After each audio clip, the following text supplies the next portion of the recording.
한 주 동안도 편안하셨는지요? 잘 들리시지요? 이번 주에 미국의 제46대 대통령 취임식이 있습니다.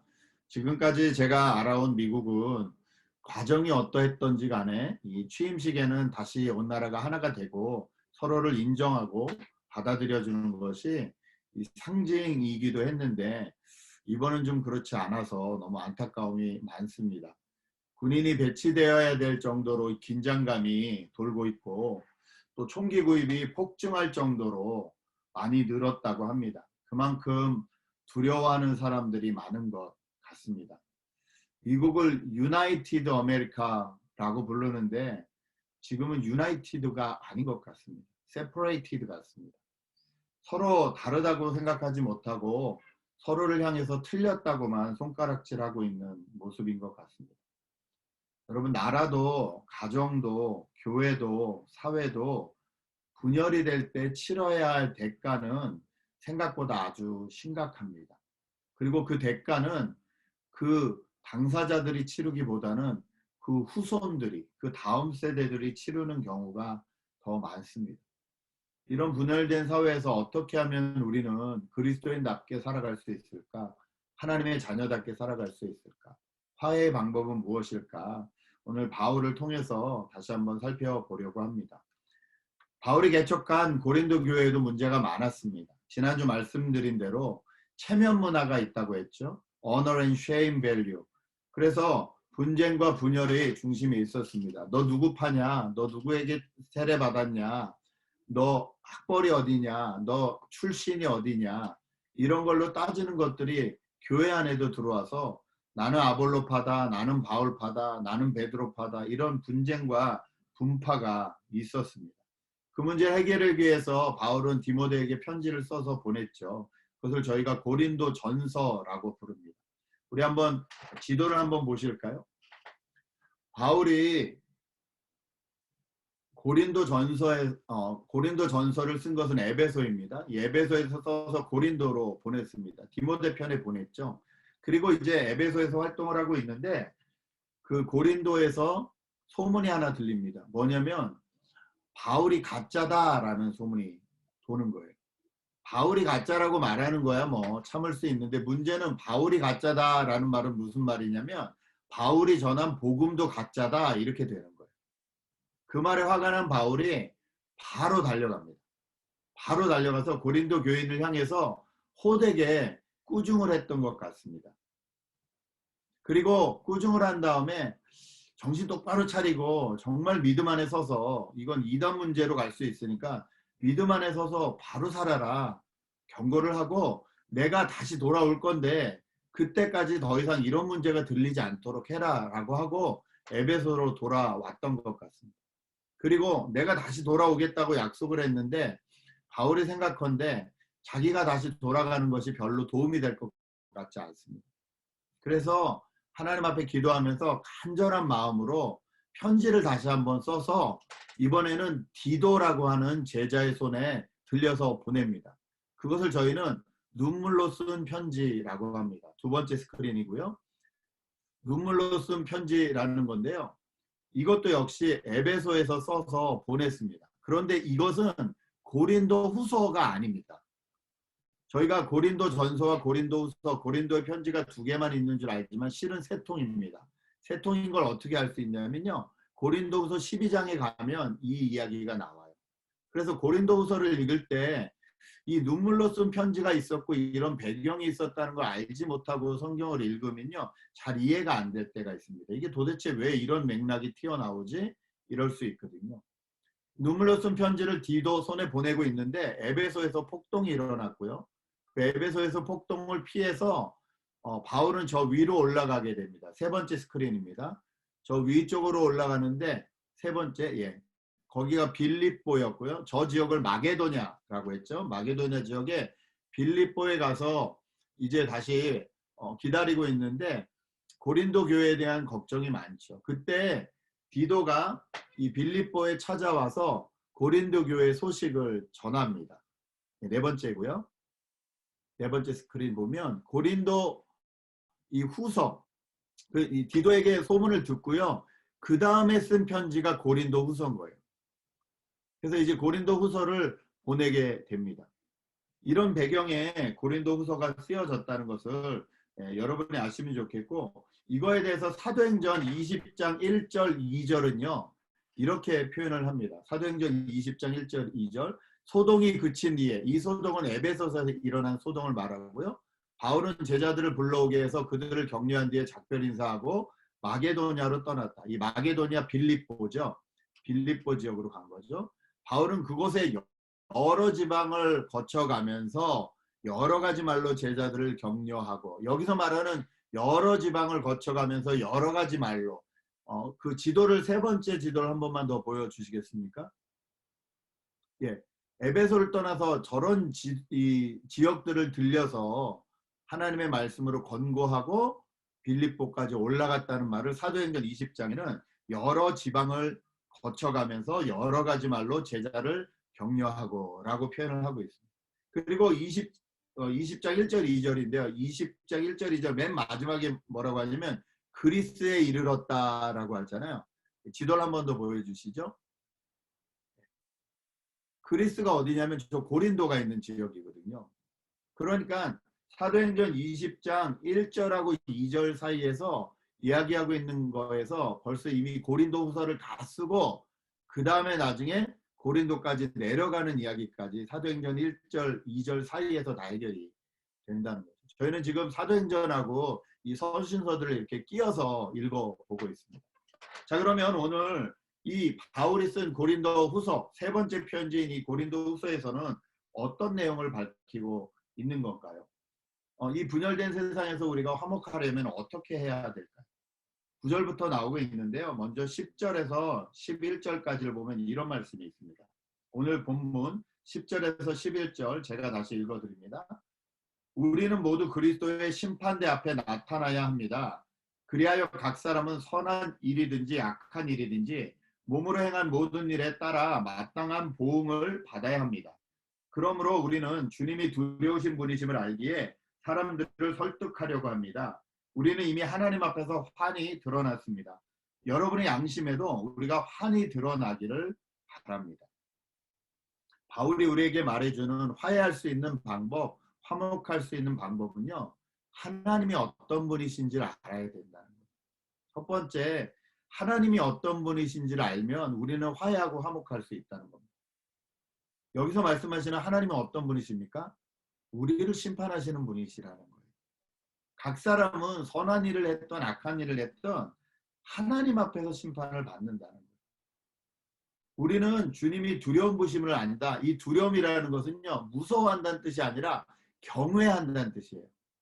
하나님을 존경하고 경외한다는 뜻이에요. 하나님을 존경하고 경외하기에 우리는 하나님 앞에서 환히 드러났다는 겁니다. 여러분, 이것만 알아도 저희는 모든 사람들과 화해하고 화목하고 살 수 있게 됩니다. 저희가 분쟁하는 이유가 뭘까요? 싸우게 되는 이유가 뭘까요? 저희가 최종 결정자라고 생각해서 그래요. 내 말이 최종이다. 그런데 그렇지 않습니다. 저희 위에 하나님이 계십니다. 그리고 하나님이 저희의 모든 것을 다 알고 계십니다. 하나님이 저희의 모든 것을 다 알고 계신다는 것은요, 절대 무섭거나 두려운 일이 아닙니다. 두려워하라고 무서워하라고 너 하나님 지켜보고 있다 이 뜻이 아니라, 그 하나님이 우리를 보호하고 그 하나님 때문에 우리가 마음의 동요가 없이 안정될 수 있다는 의미입니다. 여러분, 살다가 제일 억울할 때가 말이 안 통할 때예요. 말이 안 통하는 것뿐만이 아니라 내 말을 오해하거나 내 마음을 몰라주거나 할 때입니다. 아무리 설명을 해도 원래 내 마음이 그런 게 아닌데 오해할 때도 있고, 어쩌면 그 사람들의 이익을 위해서 나를 모략하거나 나에게 어떤 잘못된 것을 뒤집어 씌울 때 그것만큼 답답한 것이 없습니다. 그런데 예수를 믿는 저희가 그때도 화목할 수 있고 화해할 수 있고 평안할 수 있는 이유는요, 그 일을 하나님이 아신다는 믿음 때문에 그렇습니다. 내 억울함을 하나님이 아신다. 내 마음을 하나님이 아신다. 하나님이 아신다는 거예요. 그리고 하나님이 심판해 주신다는 거예요. 세상 사람들이 저희에 대해서 이렇고 저렇고 말할지 몰라도 그것은 완전하지 않다는 거예요. 오해할 수도 있고, 예. 어디서는 사기치는 사람인데 실은 나한테 잘하는 사람이면 나한테 그 사람은 좋은 사람이거든요. 그런데 알고 봤더니 나한테 잘해준 그 모든 것이 어딘가 가서 사기를 쳐서 돈도 갖고 오고 선물도 사주고 한 거다. 저희는 한계성이 있어요. 그러나 하나님이 아신다는 거예요. 이 하나님이 아신다는 것을 기억하면요, 저희는 평안할 수 있습니다. 그리고 절대 하나님을 속이려는 시도를 하지 않게 됩니다. 여러분, 이것이 저희가 모든 사람들과 모든 상황과 화해할 수 있는, 리컨실레이션 할 수 있는 유일한 방법입니다. 어린아이랑 대화하다 보면 얘가 진짜 거짓말을 하는지 진실을 말하는지 구별이 되죠. 부모님들 아마 구별 잘 되실 거예요. 하물며 하나님은요. 저희의 마음을 꿰뚫고 보시는 하나님은요. 저희는 저희 자신도 속이고 싶을 때가 있잖아요. 여러분 그렇지 않으시나요? 이거 뭐 나한테 좀 불리하겠다 그러면 저희 자신도 속이려고 하지 않으십니까? 아니면 이게 물질적으로 이익이 되겠다 싶으면 저희 자신도 속이려고 하지 않으십니까? 저희는 그럴 때가 많거든요. 그런데 그럴 때 우리를 안전하게 해주시는 그 방법은 뭐냐면 하나님이 계심을 인정하는 거예요. 하나님이 우리와 함께 계시고 하나님이 우리의 모든 것을 아시고 우리 인생은 하나님 앞에 살아드리는 인생이라는 것을 깨닫게 될 때 저희는 분쟁이 일어나도 분열이 일어나도 그 안에 휘말리지 아니하고 그 안에서 우리가 어떻게 하면 화해하고 화목하게 할 수 있나 이것을 생각하며 살아갈 수 있다는 것입니다. 성경을 통해 하나님이 어떤 분이신지 알고 그 하나님 앞에서 화목을 배우는 저와 여러분 되셨으면 좋겠습니다. 두 번째 저희가 화해할 수 있고 화목할 수 있는 방법은요. 그리스도가 화목하게 하셨다는 것을 알 때입니다. 14절부터 말씀을 다시 한번 보실까요? 14절부터 17절 제가 읽어드립니다. 그리스도의 사랑이 우리를 휘어잡습니다. 우리가 확신하기로는 한 사람이 모든 사람을 위하여 죽으셨으니 모든 사람이 죽은 셈입니다. 그런데 그리스도께서 모든 사람을 위하여 죽으신 것은 이제부터는 살아있는 사람들이 자기 자신들을 위하여 살아가도록 하려는 것이 아니라 자기들을 위하여서 죽으셨다가 살아나신 그분을 위하여 살아가도록 하려는 것입니다. 그러므로 이제부터 우리는 아무도 육신의 잣대로 알려고 하지 않습니다. 전에는 우리가 육신의 잣대로 그리스도를 알았지만 이제는 그렇지 않습니다. 누구든지 그리스도 안에 있으면 그는 새로운 피조물입니다. 옛것은 지나갔습니다. 보십시오. 새것이 되었습니다. 여러분 사람들이 분열하고 분쟁하는 가장 큰 이유는요. 내 중심이기 때문에 그렇습니다. 내가 중심에 써 있을 때 내가 일의 중심에 써 있고 내 생각이 옳다라는 주인의식에 있을 때 다른 사람을 받아들이지 못하고 분쟁하고 분열하게 됩니다. 그런데 이미 이 일에 대해서 예수님이 다 치러주셨다는 거예요. 하나님과 우리의 생각이 다른 그래서 떨어질 수밖에 없었던 하나님의 우리를 창조하셨고 피조물 된 우리는 하나님의 뜻에 살아야 되는데 선악과를 따먹음으로 인해서 하나님과 분쟁해버린 분열해버린 우리를 회복시키기 위해서 그리스도가 이미 십자가에 달려 죽으심으로 이 문제를 다 해결하셨다는 거예요. 그리고 이제는 우리가 사는 것이 아니라 자기 자신을 위하여 살아가는 것이 아니라 자기를 위하여 죽으셨다가 살아나신 분을 위해서 살아가도록 우리를 그렇게 바꿔주셨다는 거예요. 우리의 삶의 목표, 삶의 방향을 바꿔주셨다는 거예요. 16절 말하죠. 그러므로 이제부터 우리는 아무도 육신의 잣대로 알려고 하지 않습니다. 그리스도를 전에는 육신의 잣대로 알았다는 거예요. 예수를 믿으면서도 예수 믿는 것 따로 내 생각 따로인 경우가 많아요. 예수 믿는 건 믿는 거고 내가 옳은 건 내가 옳은 거야. 아니라는 거예요. 그리스도 안에서 우리는 이미 십자가에 못 박혀 같이 죽은 사람들이라. 이제는 내가 아니라 내 안에 계신 예수님이 중심이라는 거예요. 모든 일, 모든 사건의 중심에 예수 그리스도가 계시는 거예요. 그럴 때 뭐라 그럽니까? 17절 누구든지 그리스도 안에 있으면 그는 새로운 피조물입니다. 하나님이 첫 번째 피조물로 아담을 지어주셨어요. 그런데 죄로 인해서 관계가 끊어졌어요. 이걸 해결할 수 있는 방법이 뭐라고요? 그리스도 안에 들어가는 거예요. 그리스도 안에 들어가서 그리스도의 능력으로 다시 하나님과 관계를 맺어지면 어떻게 된다고요? New creation. 새로 만들어진 피조물이 된다는 거예요. 예수를 믿는 저희들은 이미 새로 만들어진 피조물입니다. 어쩌면 옛날에 하나님이 만들어 주셨을 때보다 더 좋은, 더 회복된 그런 피조물이라는 거예요. 우리의 중심은 이제 예수 그리스도라는 겁니다. 하나님의 나라 백성이라면 하나님 나라의 기준으로 살아야 되는데 그 기준을 저에게 보여주신 분이 예수님이십니다. 그분은 자기의 생명을 화해하는 대가로 내어주심으로 우리를 화해하게 하셨습니다. 망가진 우리를 다시 회복시켜 주셨습니다. 아니 이 답답한 세상에서 어떻게 이렇게 항상 손해만 보고 참고만 살 수 있냐? 예수 믿는다고 다 젖어야 되냐? 네. 저희는요 예수 믿는 순간 저 주기로 작정한 사람들이라는 거예요. 저희가 지는 게 아니에요. 저희는 죽었고요. 저희 안에 계신 예수 그리스도의 방법을 따르는 거예요.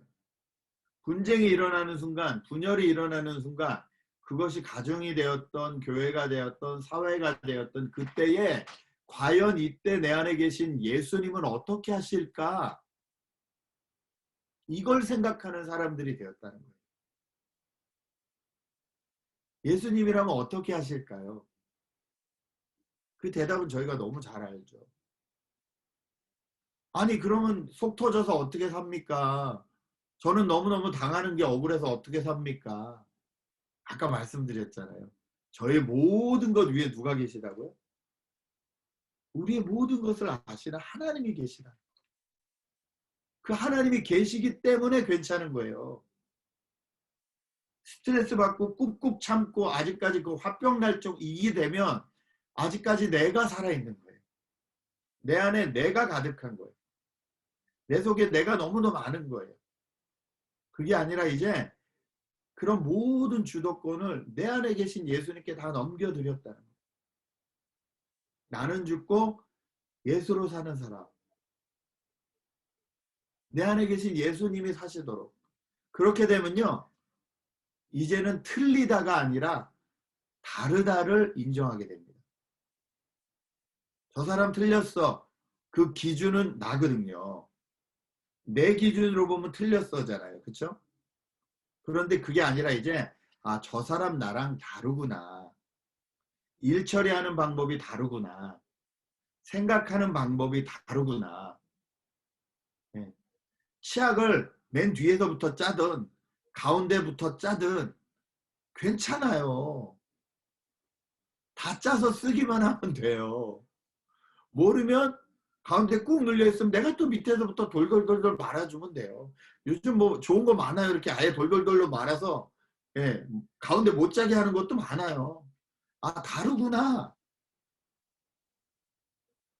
내가 죽고 내 안에 예수님이라면 어떻게 하실까가 되면요. 화해할 수 있다는 거예요. 화평할 수 있다는 거예요. 별일 아닌 걸로 저희 많이 싸우잖아요. 속이 상하잖아요. 속이 상하는 거 다 하나님 앞에 가지고 나오시면 됩니다. 그리고 내 안에 계신 예수님이 살아주십시오. 그렇게 고백을 하면 됩니다. 바울은요. 자신이 복음을 전해서 교회를 세우고 하나님과의 관계를 회복시켜준 그 고린도 교인들이 그렇게 쉽게 배신하고 쉽게 거짓말에 속는 것을 보고 너무 화가 나서 화를 냈습니다. 그런데 고린도서를 잘 읽어보면요. 그 화낸 거에 대해서 미안해하는 감정들이 막 이렇게 나와 있어요. 고린도서를 보면 바울이 내가 고린도 교인들한테 너무 미안하다. 사과하는 듯이 편지가 써 있는 부분들이 많습니다. 물론 바울의 화냄은 정당한 거였어요. 이단은 그냥 이렇게 얘기할 일이 아니잖아요. 정확히 얘기해보고 맞다면 이단은 끊어야 되는 거지, 얘기하고 뭐 이렇게 설득하고 이게 잘 안 되거든요. 그래서 거짓 복음에서 돌아서라 꾸짖었지만, 그러나 그 영혼을 사랑하는 마음들이 바울 안에 그대로 있었어요. 그래서 이 모든 이 세 번째 편지 고린도후서를 통해서 그리스도의 사랑이 모든 것을 휘어잡고 모든 것을 덮어주셨다는 거, 그 안에 있어야지만 새로운 피조물이 된다는 거, 다시 살 수 있다는 것을 계속 강조해 주고 있습니다. 여러분, 그리스도 안에 있어야 분열과 분쟁을 넘어서 화해와 화목의 길로 갈 수 있습니다. 마지막은요, 저희가 화해하는 일이 우리의 잡이라는 걸 알 때 저희는 화해할 수 있습니다. 18절에서 20절 보실까요? 18절에서 20절은 같이 한번 읽겠습니다. 고린도후서 5장 18절부터 같이 읽겠습니다. 시작. 이 모든 것은 하나님에게서 났습니다. 하나님께서는 그리스도를 내세우셔서 우리를 자기와 화해하게 하시고 또 우리에게 화해의 직분을 맡겨 주셨습니다. 곧 하나님께서 사람들의 죄가를 따지지 아니시고 화해의 말씀을 우리에게 맡겨 주심으로써 세상을 그리스도 안에서 자기와 화해하게 하신 것입니다. 그러므로 우리는 그리스도의 사절입니다. 하나님께서는 우리를 시켜서 여러분에게 권고하십니다. 우리는 그리스도를 대리하여 간청합니다. 여러분은 하나님과 화해하십시오. 네. 이게 저희의 잡이라는 거예요. 이게 저희의 미니스터리라는 거예요. 화해하게 하는 것. 예수 믿고 어떻게 살아야 될까? 화해하는 역할로 살아야 됩니다. 화목하게 하는 역할로 살아야 됩니다. 세상이 분열을 합니다. 교회들도 분열을 합니다. 한국의 신천지로 인해서 코로나 방역이 뚫리고 어려움이 생겼을 때 저희가 이단은 저렇다고 큰 소리 많이 쳤습니다. 그런데 지금 한국 교회 내에서 선교단체라는 곳에서 또 큰 교회들에서 거의 비슷한 일들이 일어나는 것들을 저희가 봅니다. 명단을 주지 않거나 거짓말을 하거나 거기 안 갔다고 하거나 신뢰를 잃어가고 있습니다. 최근 조사한 것들을 살펴보니까 개신교가 가장 갖고 싶지 않은 종교라고 합니다. 저희가 살고 있는 미국 교회는 어떨까요? 이 미국 교회 내 이민 교회는 어떨까요? 세상과 하나님을 화해하게 하는 일에 저희는 그 일을 감당하고 있을까요? 바울은 고린도 교인들에게 그리스도를 대신하여서 간청하는데 하나님과 화해하십시오라고 외칩니다. 여러분, 이것이 저희가 세상을 향해 외쳐야 되는 외침이라는 거죠. 하나님과 화해할 수 있도록, 모든 사람들이 그리스도를 중심으로 살아갈 수 있도록, 그래야 더 이상 분열과 분쟁의 길로 가지 아니하도록 하나님을 소개하는 것. 이것이 저희가 이 땅에 존재하는 이유라는 거죠. 어떻게 하면 이 일을 저희가 감당할 수 있을까요? 저는 가끔 TV를 보면서 은혜를 받을 때가 있는데요. 제가 요즘 은혜 받는 프로그램이 하나 있습니다. 음식을 만드는 프로그램인데, 그 음식을 만드는 전문가와 또 뭐 탤런트나 이런 그 비전문가들이 팀을 이뤄서 농촌이나 어촌을 찾아가는 거예요. 코비드로 인해서 지금 이 음식들은, 그러니까 재료들은 만들어졌는데 이 재료가 다 썩어나는 거예요. 예를 들어서 학교도 다 안 열어서 학교 급식이 막혔죠. 또 회사도 안 여니까 회사에 뭐 식당이나 이런데 회사 구내식당 들어갈 것도 다 막혔죠. 이러니까 이런 게 썩는 거예요. 뭐 양배추 이런 게 다 썩고, 이런 그 재료들이 농가에서 원래 다 그쪽으로 납품을 해야 되는데 다 막히니까 썩어서 버릴 수밖에 없는, 그것을 찾아가서 그 재료로 만들 수 있는 음식들, 우리가 안 해본 음식들, 그거를 만들어요. 그거를 만들어서 이런 재료로 이런 것도 만들어 먹을 수 있습니다 라고 막 해요. 그리고 그 만드는 방법을 프로그램 거기다 올려놓고, 그리고 그 산지가 어디인지도, 그걸 어디서 파는지도 다 이렇게 연결을 해놔요. 그러니까 언제는 보니까 그분들이 아예 그거를 팔아주더라고요. 뭐 1000명분, 2000명분 지금부터 예약하시면 바로 삽니다. 이러니까 그게 그냥 완판이 되더라고요. 그러니까 농민들이 살아나는 거예요. 제가 그런 걸 보면서 저분은 자기가 가진 재능을 가지고 화목하게 하고 화해하는 일에 쓰임받고 있구나. 제가 그걸 되게 느꼈습니다. 여러분, 저희도 지금까지 하나님이 저에게 주신 경험들, 지금 가지고 있는 잡들, 수많은 것들을 통해서요, 화해하고 화목할 수 있는 방법을 저희도 찾을 수 있습니다. 애 키우는 거 힘든 엄마들은요, 나보다 애 키우는 거 더 힘들어하는 엄마들 찾아가지고 돼요. 그렇죠? 잡이 어렵고 힘든 사람들은요, 또 잡이 어렵고 힘든 사람들끼리 같이 모여서 하나님에 대해서 이야기하면서 하나님의 방법을 놓고 같이 기도하고 연구합니다. 저에게 주어진 잡, 저에게 주어진 환경, 저에게 주어진 물질, 저에게 주어진 은사, 그 모든 것을 가지고 어떻게 하면 이웃을 조금 화목하게 할 수 있을까? 어떻게 하면 하나님을 조금 소개할 수 있을까? 아니 뭐 여기까지 이렇게 해줘. 아니 뭐 이렇게 우리한테 잘해줘. 그럴 때 그냥 한마디 하시면 돼요. 쓱 지나가듯이. 이게 하나님이 나에게 주신 잡이야. 아니 뭐 여기까지 섬겨줘. 그거 하라고 하나님이 나에게 이런 환경을 주셨어. 그 한마디로 충분하지 않을까요? 그것으로 전도가 되지 않을까요? 그것으로 하나님에 대해 신뢰가 잃어버리고 세상 사람들이, 우리 또 믿는 사람들이 땅에 떨어뜨려 버린 하나님의 명예가 다시 회복되지 않을까. 여러분 기억하시기 바랍니다. 저희는 화목하라고 화해하라고 부름받은 사람들이라는 거죠. 왜 우리가 이렇게 하나? 오늘 말씀 9절을 읽고 마치려고 합니다. 오늘 말씀 9절을 한 번 더 보실까요? 고린도후서 5장 9절의 말씀 같이 읽겠습니다. 시작. 그러므로 우리가 몸 안에 머물러 있든지 몸을 떠나서 있든지 우리가 바라는 것은 주님을 기쁘게 해드리는 사람이 되는 것입니다. 고린도서 5장 앞에서부터 보면요. 이 부활할 때 어떻게 되냐, 우리가 이 육신의 장막을 벗으면 어떻게 되냐, 그러니까 죽음이 어떻게 되냐는 거죠. 죽음은 천국 가냐 안 가냐 이거에 대한 논쟁이 쭉 있어요. 바울이 뭐라 그러냐면요. 우리는 이 육신의 장막을 벗으면 하나님이 주시는 더 좋은 장막을 입을 거다. 그러니까 부활체를 입을 거다 이 얘기하는데, 내가 이게 죽고 살고 천국 가고 이게 아니라는 거예요. 이미 우리는 이거 초월한 사람들이라는 거예요.